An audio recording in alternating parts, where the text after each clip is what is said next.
you're an actor, you do all the training, you're in phenomenal shape, you're thinking, great, I'm going to go in to pretend to be a boxer, but then they cast you opposite real boxers. Yes. I mean, that's kind of cruel. It's not cruel. It makes it believable. We need real fighters in there to really sell it, you know, honestly. And, you know, Florian's great. He was a pro fighter in Romania, and Sly found him online. Had these crazy workout montages where he was like, you know, bicep curling pit bulls and doing all types of crazy workouts. And he's like 6'5", 240 pounds. He's a massive, massive human being. And it worked because, you know, Dolph was, you know, way taller than Sly. And that kind of David and Goliath kind of feel, we wanted to kind of reenact that and reimagine that one. So it fit. It made it make sense. Yeah, but in the first film, that was also a real boxer. Yeah, right? Tony. Yeah, Tony. Yeah. And there's that famous clip. It obviously didn't make it to the film.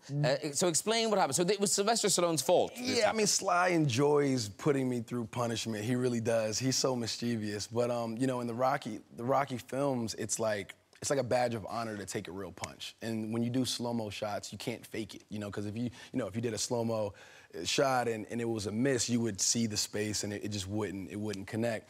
So you have to take a real punch. And Sly was like, you know, he was sitting in the corner, he was pacing, he was kind of looking like, nah, that's not gonna work, that's not gonna work. And he finally gets up and says, Mike, listen, you gotta take a real punch. And I'm like, oh, okay, did you do it? He said, yeah, I did it a bunch of times. I was like, okay, if you did it, I'll do it. And we ended up setting up the cameras, and I took a real punch. So this is Michael B. Jordan taking a real punch in the first film. Here we go.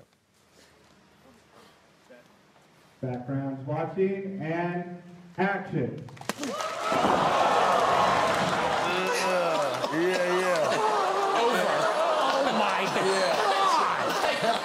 Boom. That's like... Were you knocked out? See, you know, the crazy thing was... he was fine. I wasn't technically knocked out, but the shot was, I got hit and I went down, and then the camera panned in. It was on Steadicam, and it panned in, and it was, you know, it was in slow motion.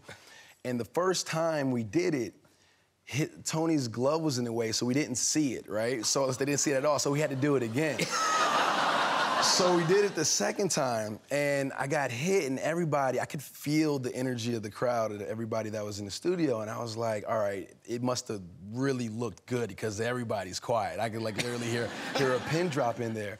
And I was just hoping the producers didn't run in and just say cut because they thought I was really hurt. Because I was definitely seeing stars. Like, it was definitely not, I was not all there, smelling the canvas and everything. I'll never forget it. It smelled like Pine Sol. It was insane. But yeah, I took a real punch.